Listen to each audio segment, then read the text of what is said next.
नमस्कार प्रिय दर्शकों, आपका मेरे YouTube चैनल पर हार्दिक स्वागत है। राहु 18 मई 2025 को 5:06 पर शाम को मीन राशि को छोड़ करके कुंभ राशि में प्रवेश करेंगे, जहां पर वो 18 मई से 22 नवंबर तक पूर्वाभाद्र नक्षत्र में रहेंगे, जो गुरु का नक्षत्र है।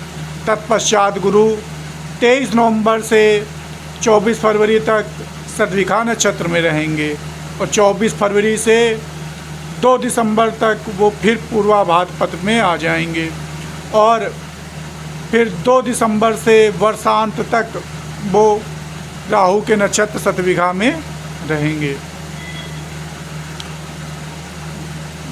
राहु सिर्फ 2 नक्षत्रों में इस वर्ष भर संचरण करेंगे, एक तो गुरु के नक्षत्र में, एक स्वयं अपने सतविखा नक्षत्र में। तो जब गुरु के नक्षत्र में संचरण करेंगे तो राहु के खराब प्रभावों में कमी आएगी, और जब गुरु अपने नक्षत्र में सतविखा में गोचर करेंगे तो वो अति प्रबल हो जाएंगे और उनके प्रभावों में अतिवृद्धि हो जाएगी।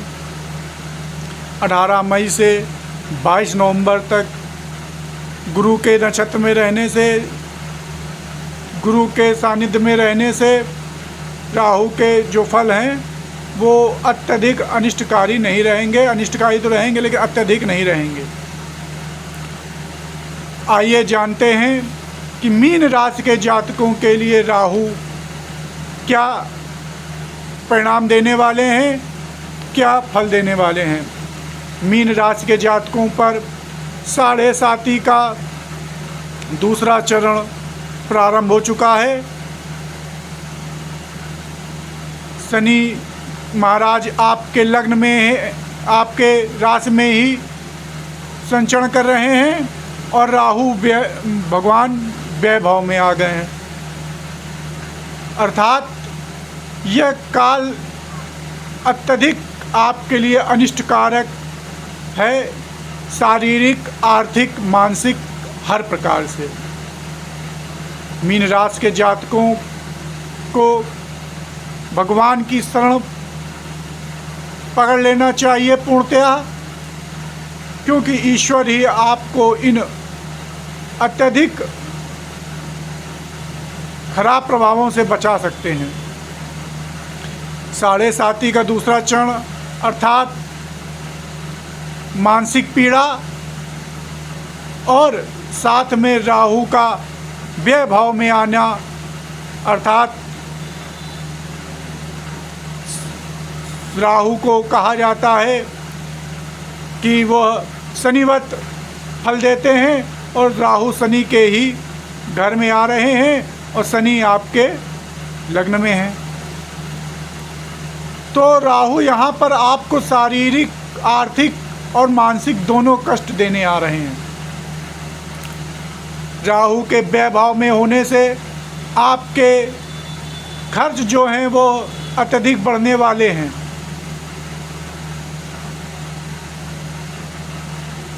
आपके इलेक्ट्रॉनिक्स जो घर के सामान हैं, आपका सामान है, मोबाइल फ़ोन, टीवी, पंखा आदि खराब होंगे, उन पर व्यय होगा।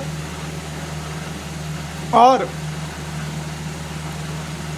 विदेश यात्राओं में आपको मैं विशेष आगाह करता हूं कि मीन राशि के जातकों को वायु यात्रा से पूर्णतया बचना चाहिए।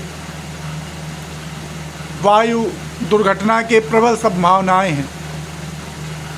यहाँ पर आपको राहु, जिनकी कुंडली में अगर राहु शुभ होगा तो यहाँ पर विदेश यात्राओं के लिए भी ले जा कर के आपका धन व्यय कराएगा, और जिनकी कुंडलियों में राहु अशुभ स्थिति में होगा तो यहाँ पर प्राण हरने का भी कार्य कर लेगा। राहु यहाँ पर शनि के घर में होने से, 7.5 के प्रभाव में होने से आपको कोर्ट कचहरी में फंसाएगा, वहाँ पर पैसे खर्च कराएगा, अस्पताल के चक्कर लगवाएगा, शमशान घाट के चक्कर लगवाएगा, तो आपको चाहिए कि ये व्यय आप स्वतः कर लें। हमने इसके उपाय पूर्व में बताए हुए हैं, उसका लिंक मैं डिस्क्रिप्शन बॉक्स में दे दूंगा, वो उपाय आप स्वतः कर लें। तो व्यय तो होगा, लेकिन आप स्वतः कर लेंगे तो आपको शारीरिक मानसिक कष्टों से आप बच जाएंगे। राहु की यहाँ से पंचम दृष्टि आपके चतुर्थ भाव में पड़ेगी। चतुर्थ भाव में गुरु महाराज बैठे हैं और मिथुन राशि है। गुरु महाराज के बैठने से जो राहु की पंचम दृष्टि के कुप्रभाव हैं उनसे आपकी तो रक्षा हो जाएगी, परंतु राहु की दृष्टि पड़ने से जो शुभ फल प्राप्त होने चाहिए थे आपको गुरु महाराज के चतुर्थ भाव में आने से, उनमें अल्पता आ जाएगी। राहु की यहाँ से पंचम दृष्टि आपके घर में माता को कष्ट देगा, घर में कलह कराने का प्रयास करेगा और यहाँ घर में मांगलिक कार्य तो होंगे परंतु उसमें बाधाएं भी आएंगी। और राहु की सप्तम दृष्टि छठे भाव में पड़ने से आप शत्रुओं पर विजय तो प्राप्त करेंगे, परंतु शत्रुओं की संख्या में अत्यधिक संख्या में वृद्धि हो जाएगी। हर तरफ से आपके शत्रु बनना प्रारंभ हो जाएंगे।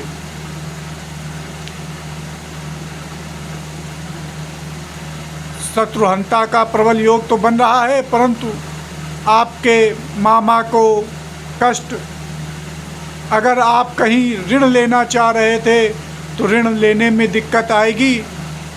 सिंह राशि है यहाँ पर छठे भाव में और राहु की दृष्टि पड़ रही है, परंतु अगर आप ऋण अदा करना चाह रहे थे तो यह दृष्टि आपको ऋण अदा करने में लाभप्रद होगी। दैनिक दिनचर्या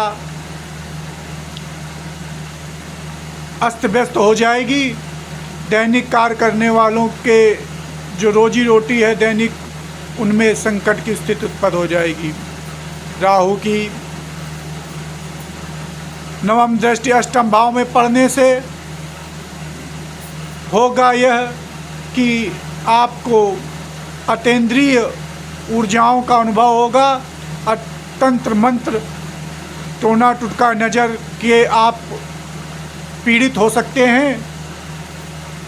अचानक आपको लाभ के योग भी बनाएगा ससुराल पक्ष से, या आप भूमि संबंधी, कोयला संबंधी, लोहा संबंधी कार्य करते हैं तो यहाँ आप लाभ के भी पात्र बनेंगे। लॉटरी सट्टा से धन व्यय का भी मार्ग खोल सकता है।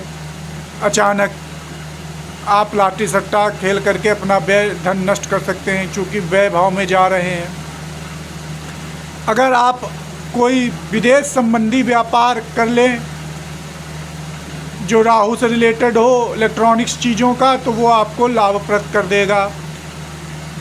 परंतु आपको राहु और शनि के उपायों को करना होगा। राहु और शनि की शांति जप दान कराना होगा। हमारे द्वारा भी शनि ग्रहों की शांति और जप दान का शांति का कार्य, धार्मिक कार्य का कार्य कराया जाता है, और जिसकी सफलता की 100% गारंटी है। आपको अनुभव होगा कि आप के ऊपर जो प्रभाव हैं उनमें दुष्प्रभाव हैं, उनमें अल्पता आएगी और आप इस खराब समय को सहजता से काटने में सफल हो जाएंगे। तो मीन राशि के जातक हो सके तो हमसे एक बार संपर्क करने का अवश्य प्रयास करें। तो मीन राशि के जातकों के लिए यह काल जो आपके लिए 2.5 से 3 लगभग 5 वर्ष की 7.5 बची हुई है, और राहु का 18 महीने का यह गोचर, ये 18 महीने अति कष्टकारी और प्राणघातक हैं। आर्थिक, सामाजिक, मानसिक हर प्रकार से। तो आपको सचेत रहना है।